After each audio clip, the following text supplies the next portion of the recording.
దేవునితోనూ మాట్లాడుకోవటం, దేవునితో సమయం గడపటం, దేవుని సహవాసంలో ప్రతిరోజు కొంత గడపటం ఎంత మేలో నీకు.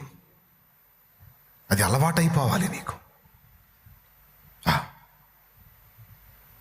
అదొక అలవాటుగా, అదొక బలహీనతగా మారాలి.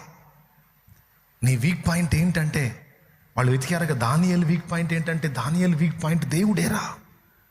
దానియేలు వీక్ పాయింట్ ప్రార్థనరా. ప్రార్థన చేయకుండా ఉండలేడు, తన దేవుని స్తుతించకుండా ఉండలేడు. ఏదైనా వదిలిపెట్టి ఉండగలడు కానీ తన దేవునికి దూరంగా ఉండలేడు. అది అతని వీక్నెస్, వీక్ పాయింట్. ఎస్, అతని బలహీనత.